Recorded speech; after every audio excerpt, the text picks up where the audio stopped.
ہمیں کر کے بتایا ہے. ہمارا اخلاق کا سب سے بڑی چیز جو ہوتی ہے نا وہ ہمارا کریکٹر ہوتا ہے, ہمارا اخلاق ہوتا ہے. اس پہ میں آپ سے کئی بار جو میں نے اپنے سیلف امپرومنٹ کی 30 ڈیز کی سیریز کی تھی اس میں نے آپ کو سارا بتایا تھا کہ کس طرح سے ہم اپنے اوپر کام کر سکتے ہیں. سو وہ آپ جا کے میری ویڈیوز مست دیکھیں.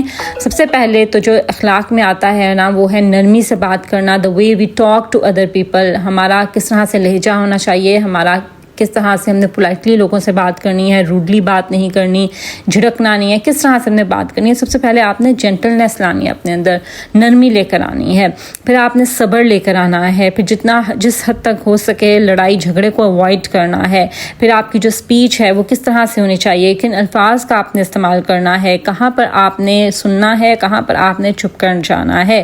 ٹھیک ہے. پھر آپ کی جتنی بھی گیدرنگز ہیں یا لوگوں کے ساتھ ڈیل کرنے کے جو مینرز ہیں وہ بھی آپ سے نے ہمیں بتائے ہیں. اس کے علاوہ اپنی ڈیلی لائف میں ہم بہت سے ایسے گناہ ہیں جو کر رہے ہوتے ہیں تھرو آر ٹنگ, اپنی زبان کے تھرو ہم کتنی زیادہ گناہ کر رہے ہوتے ہیں.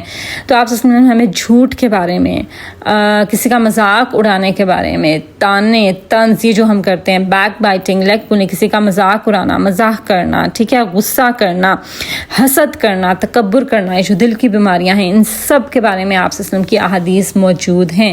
سو اگر آپ فیل کرتے ہیں کہ ان میں سے کچھ بھی آپ کے اندر ہے تو اس کے اوپر کام کیجئے اور اس کو صحیح سمت میں لے کے جائیے, درست کیجیے. اس کے علاوہ پھر جو ہم بخیلی کرتے ہیں یعنی کنجوسی کرتے ہیں اس کے بارے میں آپ سے نے بتایا ہے. پھر ہمارے اچھے کریکٹر میں ہمارا جو مینرز ہیں, سوشل مینرز, وہ آ جاتے ہیں. پھر ہمارے ریلیشن شپس ہیں, ہمارے والدین کے ساتھ تعلقات, ہمارے اپنے اسپاؤس کے ساتھ, میاں کے بیوی کے ساتھ سلوک, بیوی کا میاں کے ساتھ سلوک, اس کے لیے آپ سے کی لائف ایک پریکٹیکل نمونہ ہے, ایک پریکٹیکل اگزامپل ہے. پھر بچوں کے ساتھ ہم نے کس طرح سے بہیو کرنا ہے, ان کی پیرنٹنگ کس طرح سے کرنی ہے, اس کے اوپر آپ وسلم کی لائف میں ہمارے لیے جو ہے بیسٹ اگزامپل ہے. پھر ہم لوگوں نے جو ہے وہ صلہ رحمی کیسے کرنی ہے, لوگوں کے ساتھ اپنے تعلقات اپنے رشتہ داروں کے ساتھ کس طرح سے نبھانے ہیں. پھر ہمارے نیبرس کے ہم پر کیا حقوق ہیں. پھر جو کوئی غریب ہمارے گھر میں آیا یا کوئی مانگنے والا ہوتا ہے اس کے ساتھ ہم نے کس طرح سے بہیو کرنا ہے. ٹھیک ہے.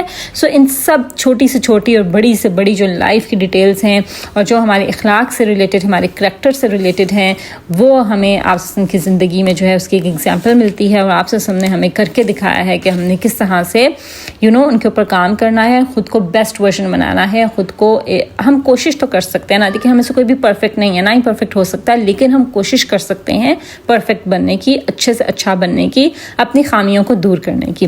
اس کے علاوہ آپ صلی اللہ علیہ وسلم کی اور جو ایک سنت ہے جو کہ بہت جس کے اوپر بہت زیادہ جس کو فوکس کیا گیا ہے وہ ہے اپنی ہائیجین کا خیال رکھنا. اس کے اوپر بھی میں آپ سے بات کرتی رہتی ہوں کہ اپنی پرسنل ہائیجین کا, اپنی صفائی کا کس طرح سے خیال رکھنا ہے. آپ کی بے انتہا احادیث ہیں اور آپ کی سنت بھی ہے اور آپ کی زندگی سے بھی ہمیں پتہ چل رہا ہے کہ آپ ہر ٹائم جو ہے مسواک کرتے تھے, ہر ٹائم آپ مسواک کرتے رہتے تھے. سو اپنے دانت صاف کرنا کس قدر امپورٹنٹ ہے کہ آپ کے منہ سے اسمیل نہ آئے جب آپ کسی سے بات کرتے ہیں. دیکھیں جب آپ کے منہ سے اسمیل آتی ہے نا تو آپ کے شولڈرز پر جو فرشتے ہوتے ہیں ان کو بھی آپ سے اسمیل آتی ہے اور رحمت کے فرشتے آپ سے دور ہو جاتے ہیں. سو بہت حد تک کوشش کریں کہ اپنی جو اورل ہائیجین ہے, منہ کی صفائی ہے, اس کا خیال رکھیں, صحیح سے برش کیا کریں. پھر آپ سے بدبو نہ آئے کیونکہ آپ سے بہت زیادہ خوشبو استعمال کرتے تھے.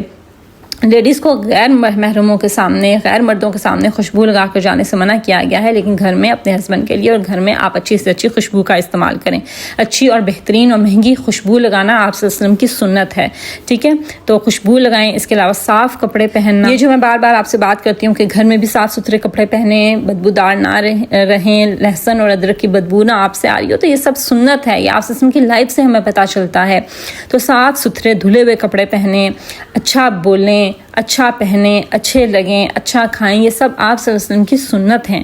اس کے بعد نماز پڑھنا آپ صلی اللہ علیہ وسلم کی ایک اور بڑی سنت ہے. دن میں 5 بار نماز پڑھنا, اللہ کے آگے سجدہ ریز ہونا اور اللہ کے آگے شکر گزاری لے کر آنا اور اللہ کا شکر گزار ہونا کہ اللہ تعالیٰ نے ہمیں اس زندگی میں کتنی زیادہ نعمتوں سے اور رحمتوں سے نوازا ہے, اور جو بھی حاجت ہو اور جو بھی پریشانی ہو اس کا اللہ کے آگے ذکر کرنا. تو یہ سب ہمیں آپ صلی اللہ علیہ وسلم کی زندگی سے ہمیں ایگزامپلز ملتی ہیں. سو ہم لوگوں نے جو ہے ان سب سنتوں پر جس قدر عمل کر سکیں ہم وہ کریں. دیکھیں آج کا کام جو ہے ہمارا یہ نہیں، ہمیں آپ صلی اللہ علیہ وسلم کی زندگی میں اور آپ صلی اللہ علیہ وسلم کی زندگی کے بعد صحابہ کرام کی زندگی میں ہمیں کبھی اس چیز کی اگزامپل نہیں ملتی کہ آپ صلی اللہ علیہ وسلم کی اس برتھ ڈے کو یا آپ صلی اللہ علیہ وسلم کے پیدا ہونے کے دن کو سیلیبریٹ کیا گیا ہو ایز اے برتھ ڈے، اور اس کی ہمیں جو ہے اگزامپل نہیں ملتی. سو ہم نے آج کے دن ہم نے کیا کرنا ہے کہ ہم نے خود سے عہد کرنا ہے کہ ہم لوگ وہ کریں گے جو آپ صلی اللہ علیہ وسلم نے کر کے دکھایا ہے. ہم آپ کی سنت پر عمل کریں گے. کوئی بھی ایک سنت آج جو ہے وہ آپ سوچیں اور لکھ لیں اپنی ڈائری میں کہ یہ ایک سنت ہے جس کو میں اس سال اڈاپٹ کروں گی اور اس پر میں کام کروں گی اور اس پہ عمل کرنے کی میں بھرپور کوشش کروں گی.